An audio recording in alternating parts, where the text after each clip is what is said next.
Welcome to another episode of the Life Sciences Professional Podcast.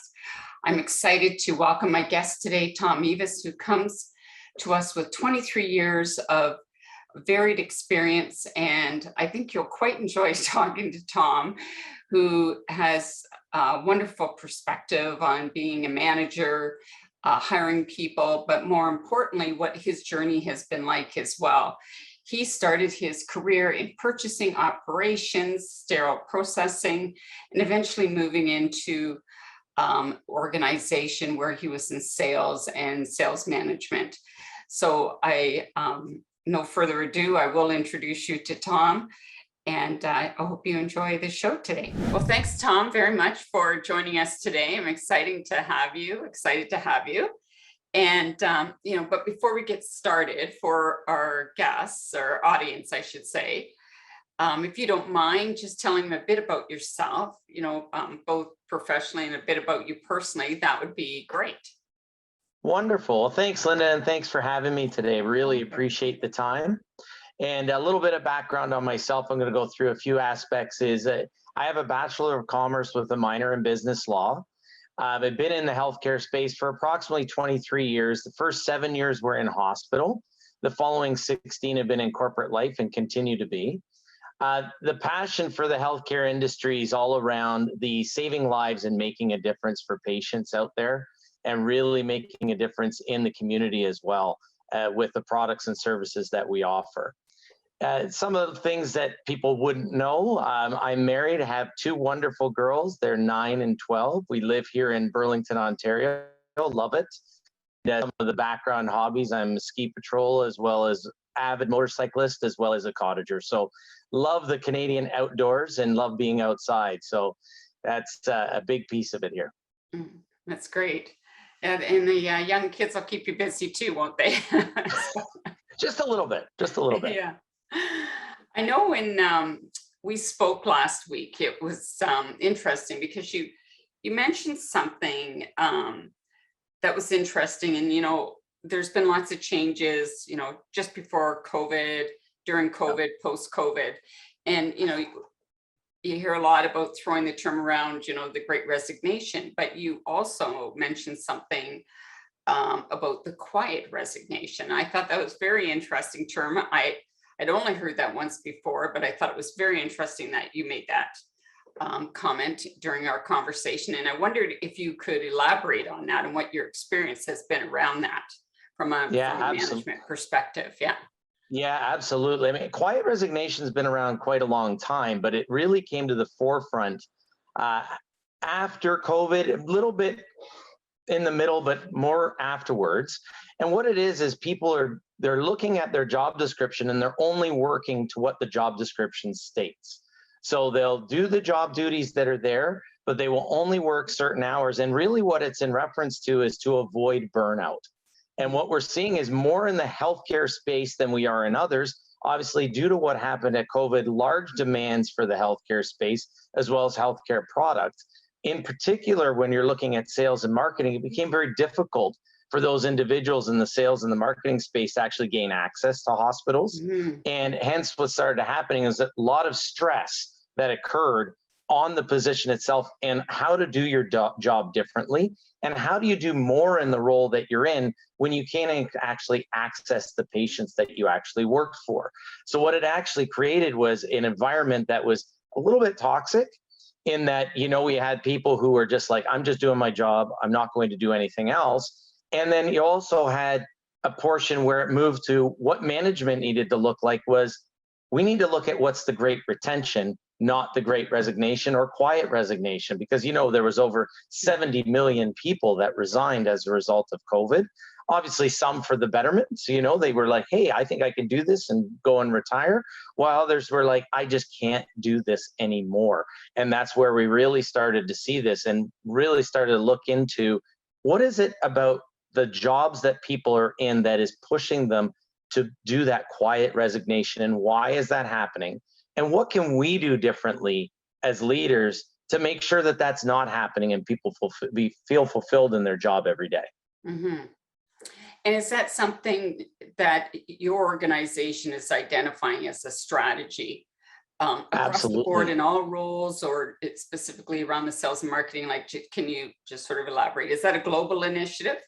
It's a global Yeah. initiative that we're trying to do within the company that I work for. And the key that we're trying to do is understand the space that each individual is in.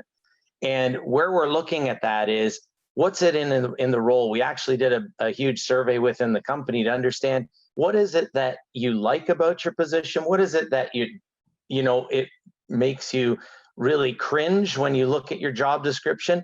What is it that you drive for every day? And I know we're going to speak about passion a little bit later, but what is it that you love about your job? And then what is about, like, oh my gosh, do I really have to do this today? And really came down to, and what are the aspects of the role that make a difference to those individuals? And what we're finding is a lot with the younger generation that we're trying to bring into the company, as well as some of the younger ones that actually work for us, it has nothing to do with financials anymore. It Mhm. has to do with work-life balance. It has to do with what kind of benefits are we offering as a company to provide that support and education and understanding? What are we doing to further their career without them having to really step hugely outside of their box, but help them to manage their career going forward as well? And are you tapping into sort of that culture aspect of it too? I'm assuming, right? Because that's, huge on, especially the younger generation. One of the number one Absolutely. questions I get asked when I'm interviewing people, whether it's, millennials or, beyond that, everyone wants to know what's the culture like, because it seems to be something that's so bothersome to everybody in terms of how are they going to be treated? What do people think about the Yep. company? Was that something you addressed as well? Yeah, and you mean when you're, so just for the audience to understand, is I've had to hire a brand new team for the North American market here, for our downstream marketing, and as well as some of our communications team as well. And when we looked at hiring, it came down to the fact that understanding what each of those people were looking for, it's not, it's diverse, right? We're trying to Mhm. create diversity within our population. And what happens with diversity, a lot of people look at the gender, right? Is it the gender that's what's making you diverse? You can't just look at gender. You have to look at experience. You have to look at the person's, unfortunately, you have to look at their age at sometimes as well. It's not always the fact that because the person is later in years that they're not going to be effective in the role. In fact, a lot of times what those people are doing is supporting our younger generation to help them understand and work through the processes of the things that they don't like as much, which is processes and standard operating protocols. And so, what we're doing to change that as a culture is working with these groups and bringing them together. Obviously, harder now after COVID to bring people in. We're not coming into the office as much anymore. Most of my team works virtually. So, what we do is we choose specific times that we're going to come together. We just had business planning that we just went through, brought the entire team together and had sessions afterwards purely on team building, but also around positivity. And I think that's one of the largest aspects of this is to understand positivity, because it's great to come and talk about the things that don't work. All right. Those are easy to come to. It's difficult to say what's going well. And we don't celebrate our successes Mhm. as a generation. We don't celebrate them really well. We have to do that better. So I find with our younger group that we're dealing with, and the entire population that's working for me, is what we have is we've got a great culture of support and teamwork around positivity. And I think that's a key aspect is those individuals know my door is always open, which means the people that work for me, it's always open. And it doesn't matter who it is you speak to, we're all going to come with that positive attitude and say, how can we help? And don't be afraid to ask. And I think those are the big things that a lot of these folks are looking for is just, I need the support to be able to say, it's okay to say, I don't know. Well, and I think you made an excellent point there. Everybody, so many organizations have been so busy in terms Yeah. of trying to recapture lost sales, trying to recapture team members, onboarding. They just get caught up in the busy. Doesn't matter if you're Yes. small company, mid-size, large. And when that happens, we can sometimes send off the wrong messages to our Yeah. employees that, we're busy and we're not approachable. So I think what you're speaking to is really trying to take that and remove that sort of that culture so that people know you are approachable and you do want to help and you're letting them know how can we help. Yeah. So I think that's one of the biggest challenges organizations have, is not being aware of how they're being perceived by employees and what are the messages. So you can do all of the things you're saying, but what are employees really seeing, right? That's What right. is the message that it's that really self-aware, a company that's self-aware, and what are Yeah. employees seeing? So, Yeah. it's one of those things, it's that mission statement that people have, organizations have on their wall, and that's not really what's going on inside, as an example. So, No, yeah. I think one of the other things we've recently done, we just went through we do an annual engagement survey with Oh, the yeah. group. Good. Yeah. And sometimes managers cringe. They're like, oh gosh, I encourage it. I encourage my team. And what we did this year is did something a little differently. Historically, a lot of companies, what they do is they do these engagement surveys, but they do them internally. And what ends up happening is people feel as though, are they as confidential as they say they are? What we did differently with our company is we actually went outside and allowed an outside surveying company to survey our teams so that we don't have the data. We can't go in and scrub it. We can't change it. There's parameters and algorithms that have been set that says if it's below 10 individuals, you're not going to get the actual results for your group because you may be able to understand who actually said what. Yeah. It has to be Yeah. above 10 Yeah. people. But really doing it outside the organization was the largest aspect of that. So we're like, we understand this. We want to hear from you. I was super happy to have 95% of my team respond and had a great score come out of it. And it was really around, and of course we have some of the questions didn't have great scores, but it allows us now to make action plans out of that and share those results with the entire group. I think that's the other piece that a lot of people don't realize. An engagement survey isn't just a flash in the pan. It needs to be something that you're utilizing throughout the year until you get to the next engagement survey. So you can talk to that action plan that you build together as a culture within your own team and as a company to really make a difference and really make those people feel as though not only are they heard, but that they're buying into the solutions that you're actually coming forward with. Yeah, and you made a good point there, because a lot of times employees don't even want to participate because they've been there, No. done that, and nothing happens as a Yeah. result, right? Yeah. So, and you're actually the second manager I've spoken to recently that actually went outside, did exactly what you've just mentioned, and had that information. And the other part, information done by an external partner, but the other part they did is also had comparative to organizations that were similar, Correct. so benchmark compared to industry standards, which really helped. Yep, we did the same. We Yeah. did exactly the same. And you have to, because you're looking for an engagement for a score of 75% or higher. Yeah. And if you're not getting that as an average, then there's something that you need to work on. Yeah. And as a group, we did really well. We were right there within the benchmark, which is happy to see. However, that doesn't mean you should stop. It doesn't mean, hey, rah, we're doing great. Yeah. We celebrate. Don't get me wrong. There's things to celebrate. Yes, as a group, we're doing really well. But as a new team, now I have to capture that enthusiasm and say, how do we pull that through the generations and through the years as we work together as a team and really build that as a mindset for the group? And I think that's where that has to change as well. Well, and I think, Tom, too, you just spoke to the fact that you have a new team and you've hired new individuals, and Getinge has changed and evolved and grown as an organization. So you've got to be able to keep evaluating what's working well, what isn't, and keep making those changes, and to help the people in your organization grow along the way, as well as your systems and processes change and adapt to that. Because what you did 5 years ago is not going to be the same systems and processes that you need now. And I think that's where organizations make an error and, don't adapt quick enough. And things are moving so fast now that if you don't do that on a regular annual basis and check in quarterly in terms of, have we made those changes? Have we implemented the things we said we were going to do? it's just as important internally as it is externally, right? So, yeah. Correct. Yeah. Correct. Very much so. Yes. You know, one of the other things that we talked about a week or so ago about the transition, coming from being a user of the products, being the customer, Yeah. and making the transition right into sales and so forth, which is, I was in a similar situation as, going from nursing into the business side.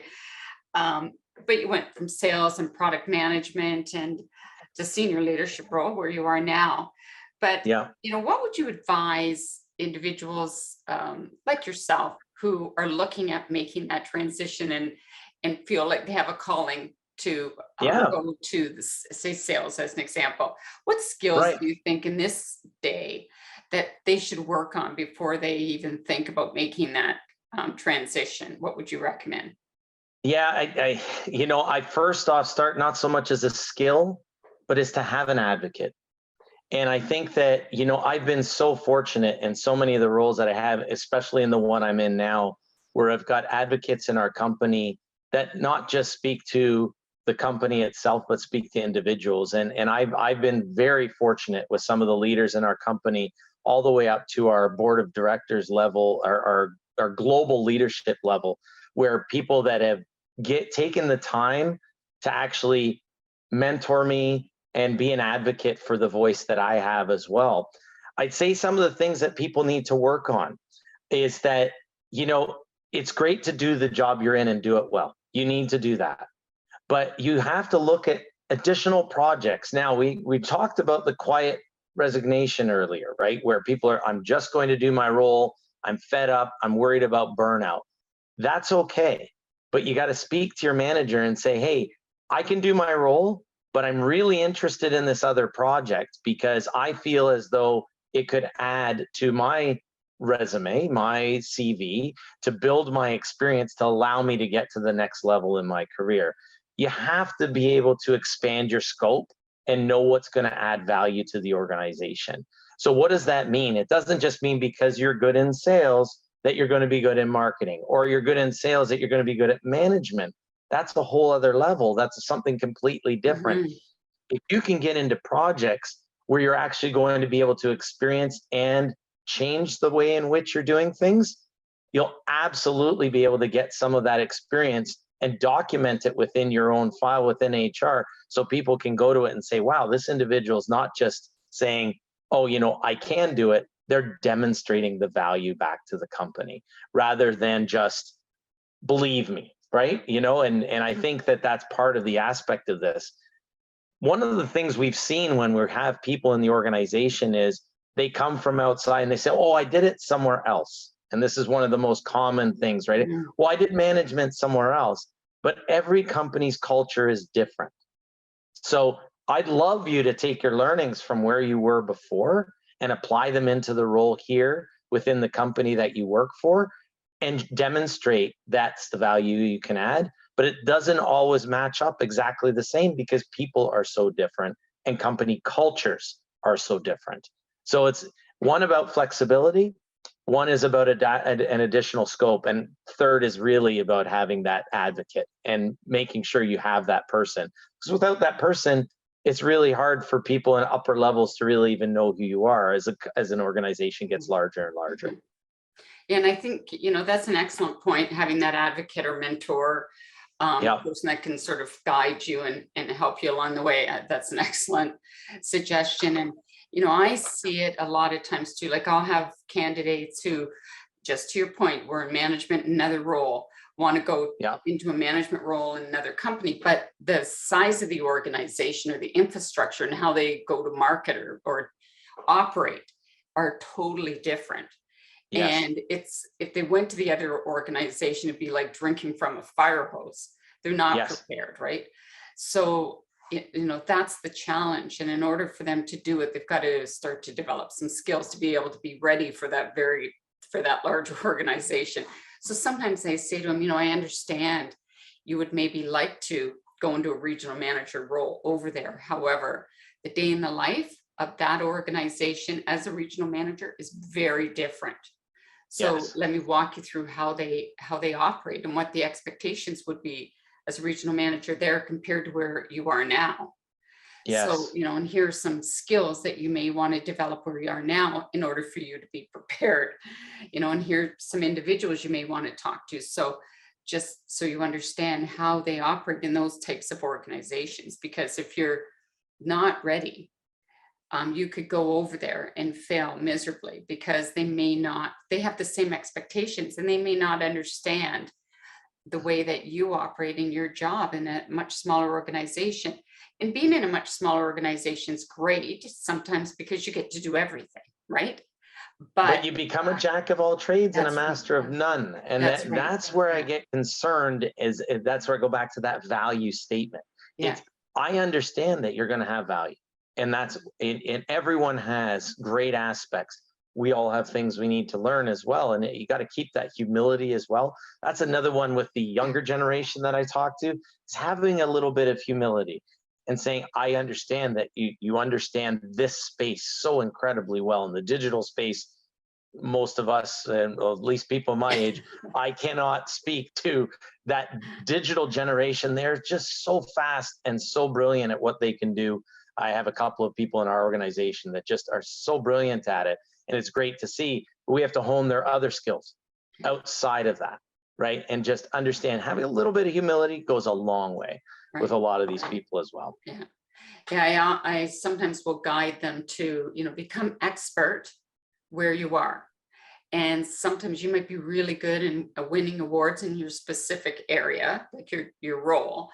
However, you've got to fine tune, like your CRM, you got to fine tune understanding how the organization works, the financial aspect of your role. There's some Yeah. other areas you need to develop, like, slow down to speed up sort of thing. Yeah.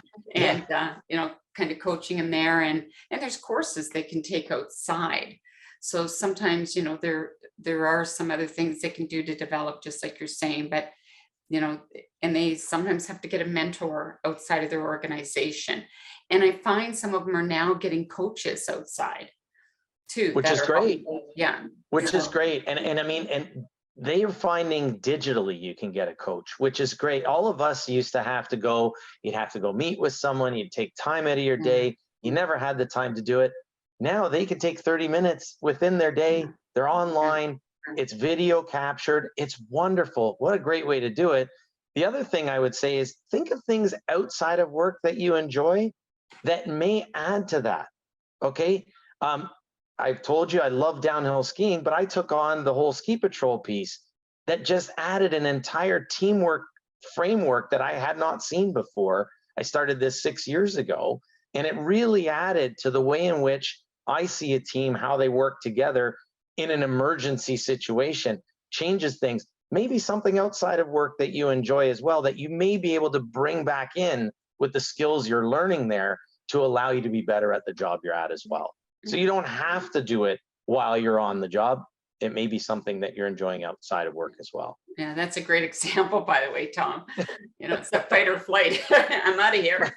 Yeah, yeah. Most people flight. Yeah.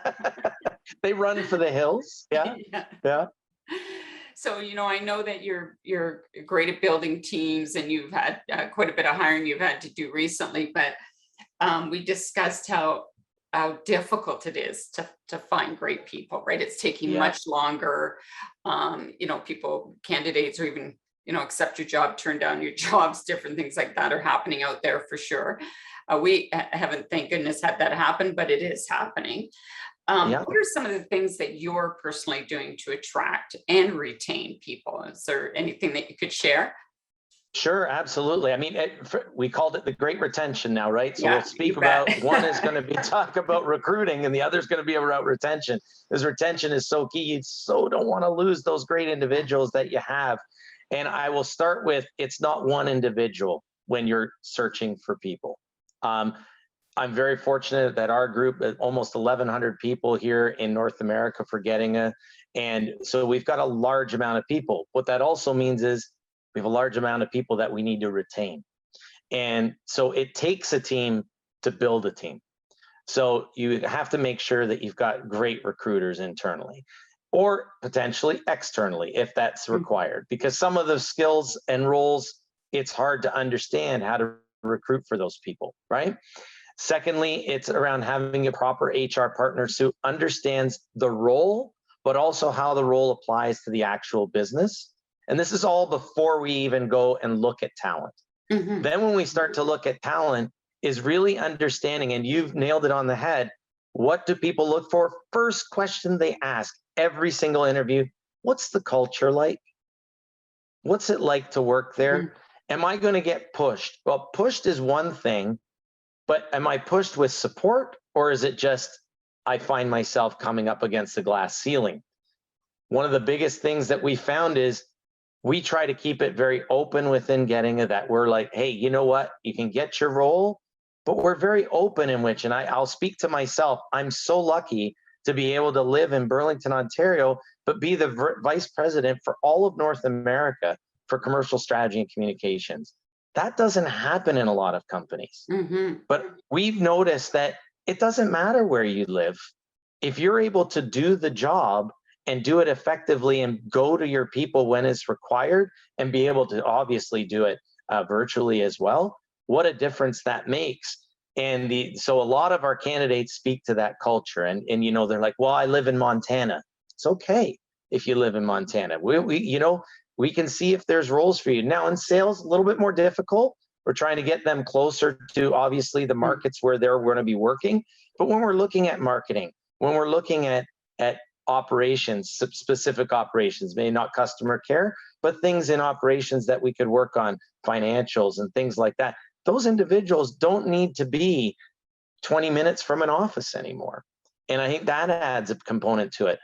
But the largest piece I think that I found with how do we get people to come to Getinge is we talk about the lack of a glass ceiling and help them to understand that we are a very flat organization, but we do have roles that do come up and we want to build for your career. So that means you may have a lateral move, but you're going to be moving into something different to build your career, to allow you to actually get the experience you need to move into roles like mine.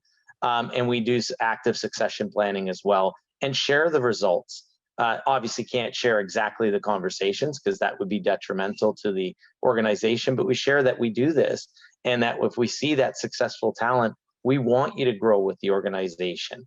And I'll use an example from a couple of weeks ago when we ran business planning, is that a lot of my marketers came from other organizations such as ours, and I would say over 70% of them asked me, well, are you presenting my plan?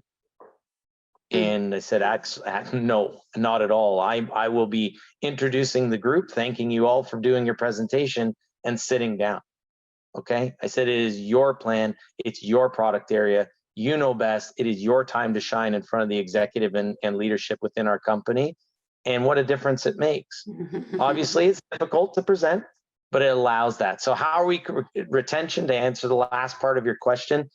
Communication is talking about how do you do this. It's talking about positive culture as well. And how do we move to that? Is constant communication, keeping that line of communication open and allowing people the ability to not feel as though if I share my opinion, it's going to be detrimental to my career. And that's a large component for that too. Well, and I think, you're partially, and that's a great couple points you made there, but some of it is where they've come from and what their past experiences have been. So you've got to be able to, diffuse that on them. And the only way they're going to know any different is to, just jump in the boat and, build that trust with you. And that'll only come through experience, or, talking to employees as well that are in your organization for a period of time as well. But there's been experiences where they've had managers present their plan, right? And call it their own, and things like that. So it's a terrible experience. It's horrible. It's horrible. And here's the other thing I would say to you, Linda, that I really witnessed, and I was surprised by it. LinkedIn, very active on LinkedIn. A lot of the candidates will start to follow you as a leader long before the interview. They'll go back and see what you're posting. They'll go back to see what you're saying in your comments. And they start to build their own opinion of you even prior to speaking to you for the first time. So much like we tell all our children, think about what you're posting, You bet. no matter whether it's LinkedIn, Facebook, Instagram, Twitter. I don't care what it is. I don't do TikTok. No one wants to see me dance. Okay. But, you got, I will say, I use something with my staff that I say to my children. I said, don't post something that if your mom or dad saw it, they would be upset. Yeah. Okay. I said, guys, I don't mind. You're going to be online. I get it. Think before you post. And that doesn't matter where you're posting it. But that is a big piece of it. People are going online. They can do this now. Social media is a pretty strong tool, and it can be for the negative or the positive. Right. Well, it's interesting because when I'm coaching or providing some help with candidates on job search, I talk about their LinkedIn profile, all their social media sites, and making sure they're careful on that. But it does on the flip side too, just to your point, companies, right? Or hiring managers in terms of what they're saying. And absolutely, I'm I'm a total supporter on that one. Now, we had talked as well about building positive cultures and teams, and there's certain things that you've done to help build your, you told me a couple things about building team building and things that you do. What are some examples that? I think that the one that you liked was probably, everything you ever learned in corporate life is what you learned in kindergarten, right? I mean, if you think back, that's when you really learned some of the hard knocks that you didn't want to. But one of the most recent, the sandbox is a terrible place. But one of the meetings we recently had, and I think it works incredibly well, is, when you're a child and you have Valentine's, you make your little Valentine's bag and you put it on your desk, and all your friends put their Valentine's in. You come home at night, open them, and you can read them all. And the kids just love that.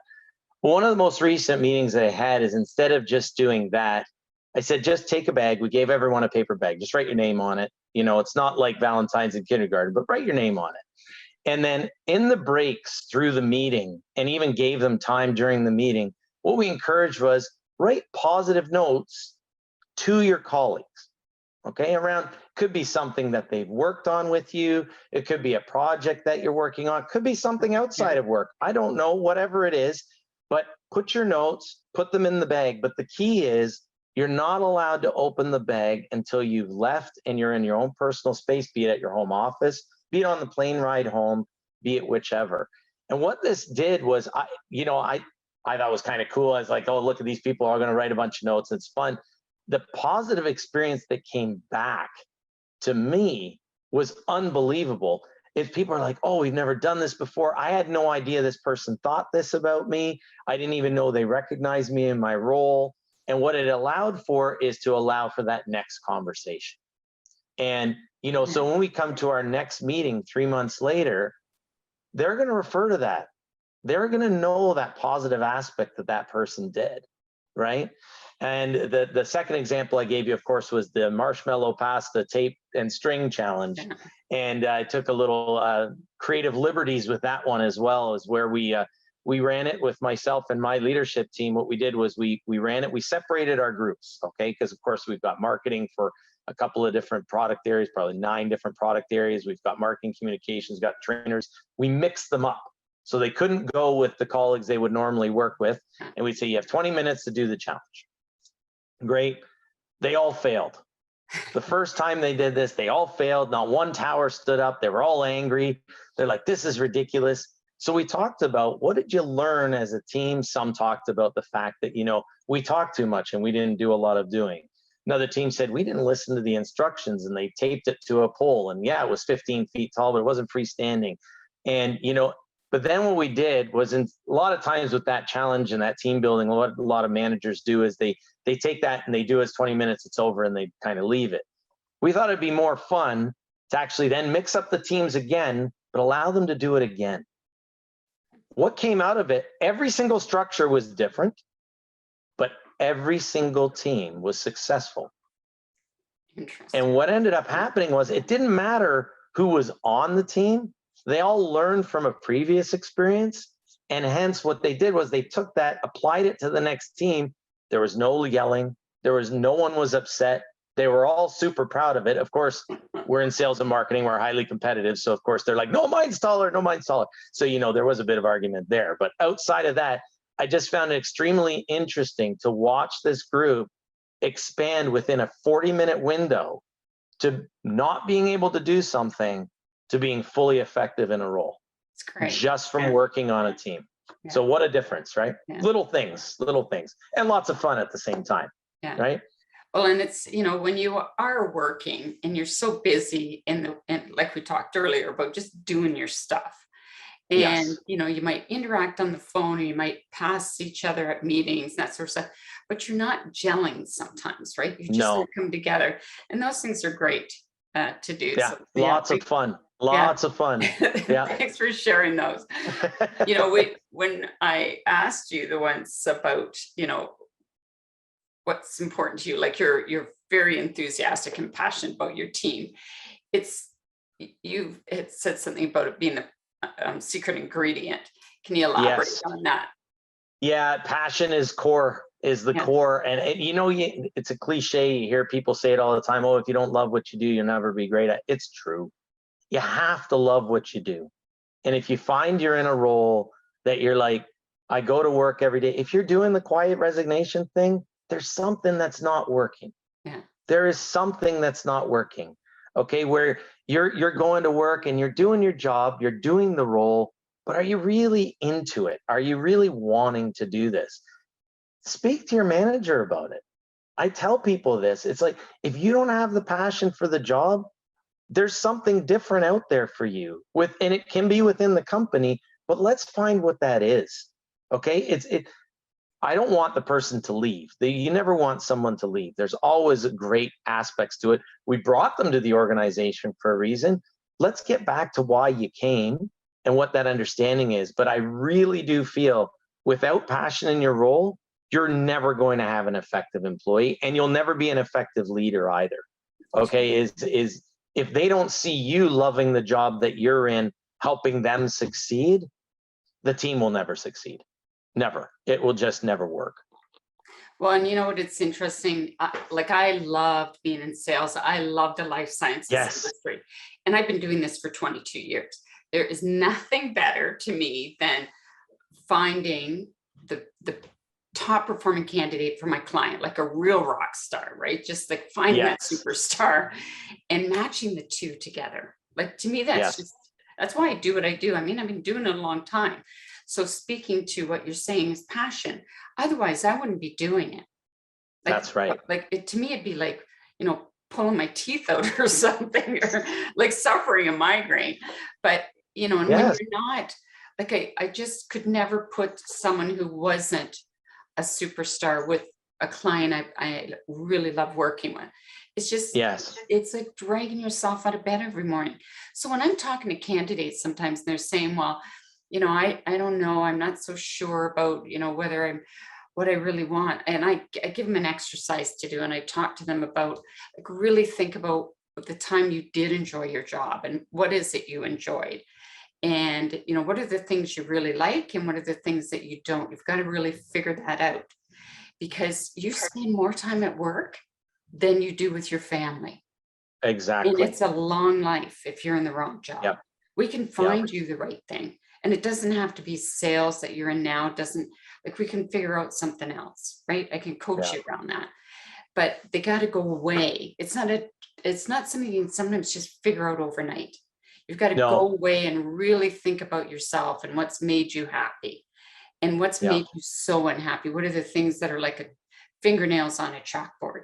And sometimes you can just end up in a situation like that, right?